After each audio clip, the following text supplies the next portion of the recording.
Hello friends, welcome to my channel Joy Technicals and News. আজি আপোনালোক যিসকল HS first ইয়াৰৰ হয় তেওঁলোকৰ যেহেতু কালিলে পৰীক্ষা এটা হৈ গ'ল ইতিমধ্যে ইংৰাজী পৰীক্ষাটো হৈ গ'ল আৰু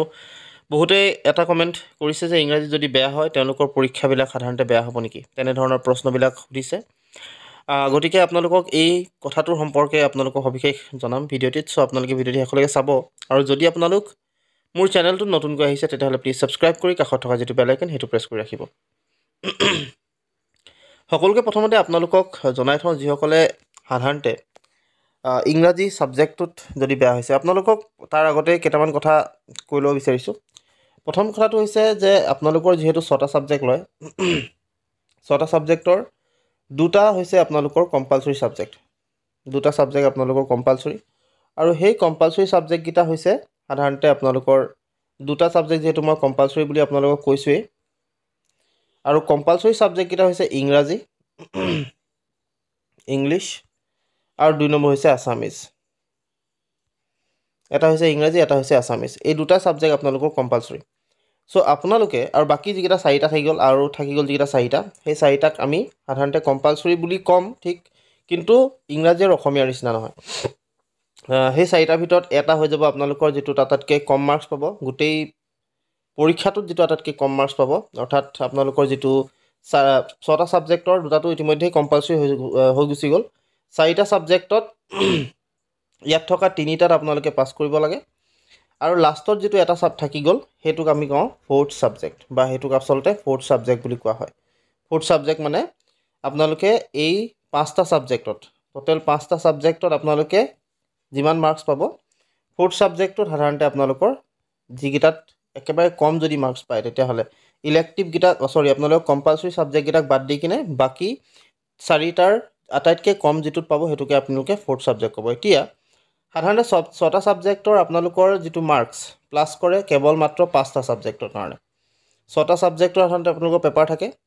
6টা সাবজেক্ট আপোনালোকে পাস কৰিব লাগে 5খনত এখনত যদি কেনেবাকৈ বেয়া হয় তেতিয়া হলে প্ৰবলেম নাই এতিয়া এই এখনটো হৈছে আকৌ আপোনালোকৰ সেই ফোৰ্থ সাবজেক্টটো এতিয়া কথাটো হ'ল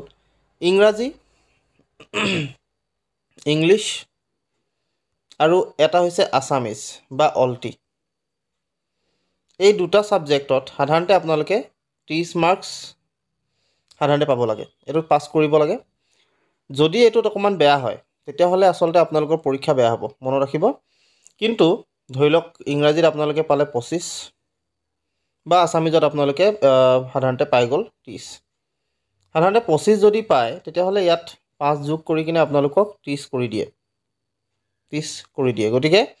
ইয়াত যদি ফেল আপোনালোকে ধৰক 20 বা 25 পায় তেতিয়া হলে আপোনালোকৰ অসুবিধা ইমান নহব কাৰণ 30 মাৰ্কস দি কিনে আপোনালোক পাস কৰাই দিব সো ইতিমধ্যে আপোনালোকে গম পাইছে যে ইংৰাজী বিষয়টো যেহেতু কম্পালসৰি সাবজেক্ট গতিকে তাত যদি আপোনালোকৰ বেয়া হয় তাত যদি আপোনালোকৰ সাবজেক্টটো বেয়া হয় তেতিয়া হলে ইয়াত বেয়া হলে মানে আপোনালোকে পৰীক্ষাত ফেইল হৈ যাব কিন্তু ইয়াত যদি আপোনালোকৰ বহুত বেয়া হৈছে তেতিয়াহে বেয়া হ'ব অৰ্থাৎ আপোনালোকে যদি 20ৰ তলত পাইছে 20ৰ তলত যদি পাইছে যদি 20ৰ তলত পাইছে তেতিয়াহলে আসলতে আপোনালোকক গ্ৰেস মাৰ্কসটো নিদিয়ে আৰু যদি 20ৰ ওপৰত পাইছে তেতিয়াহলে 20ৰ ওপৰত ধৰক 21 হওক বা 22 হওক বা 23 হওক যিমানে যি হওক এই দুটা সাবজেক্টত